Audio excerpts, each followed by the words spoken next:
बहुत समय पहले की बात है। हिमालय के घने जंगलों में एक बहुत ही ताकतवर और प्रतापी शेर रहता था। एक दिन उसने एक बारहसिंगे का शिकार किया और पेट भरकर खाने के बाद अपनी गुफा की ओर लौट गया। तभी एक सियार उसके रास्ते में आया और शेर के सामने जमीन पर लेटकर दंडवत प्रणाम करने के बाद उसका गुणगान करने लगा। शेर ने रुककर पूछा। सियार ने चापलूसी भरी आवाज में कहा, हे जंगल के राजा, हे मां प्रतापी, मैं आपका सेवक बनकर अपना जीवन धन्य करना चाहता हूँ। कृपया मुझे अपनी शरण में ले लीजिए और अपनी सेवा करने का एक अवसर मुझे दीजिए। शेर जानता था कि सियार का असली मकसद उसके छोड़े हुए शिकार को खाना है, पर उसने सोचा, चलो इसके साथ रहने से मेरा क्या ही जाएगा, छोटे मोटे काम ही कर दिया करेगा। और शेर ने सियार को अपने साथ रहने की अनुमति दे दी। उस दिन के बाद से तो सियार के मजे हो गए। जब भी शेर शिकार करता तो सियार को भी भरपेट मांस खाने को मिलता। समय बीतता गया और रोज रोज मांस खाकर सियार पहले से कहीं ज्यादा मोटा और ताकतवर हो गया। लेकिन ताकत के साथ साथ उसके अंदर अहंकार भी बढ़ने लगा। अब वह जंगल के छोटे मोटे जानवरों पर बेकार में ही रौब झाड़ने लगा। और फिर एक दिन उसने तो हद ही कर दी। अहंकार में चूर वह शेर के पास गया और बोला, महाराज, आप आराम कीजिए, शिकार पर आज मैं जाऊंगा और आज आप मेरा छोड़ा हुआ मांस खाएंगे।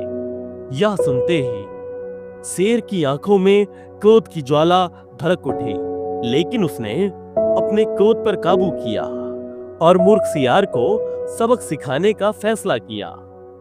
शेर ने शांत लेकिन व्यंग्यात्मक स्वर में कहा, अरे यह तो बड़ी अच्छी बात है, आज मेरा भैंसा खाने का मन है, जाओ उसी का शिकार करो। अहंकारी सियार अपनी ताकत के नशे में अब इतना अंधा हो चुका था कि उसे इसमें छिपी चुनौती दिखाई ही नहीं दी। वह तुरंत भैंसों के झुंड की तरफ दौड़ा और बिना सोचे समझे एक विशाल भैंसे की पीठ पर झपट पड़ा। लेकिन भैंसा सतर्क था। उसने तुरंत अपनी मजबूत सींगें घुमाई और सियार को हवा में उछालकर दूर पटक दिया। सियार की कमर टूट गई और वह दर्द से चिल्लाने लगा। वह किसी तरह घिसटते हुए अपनी टूटी कमर के साथ वापस शेर के पास पहुंचा।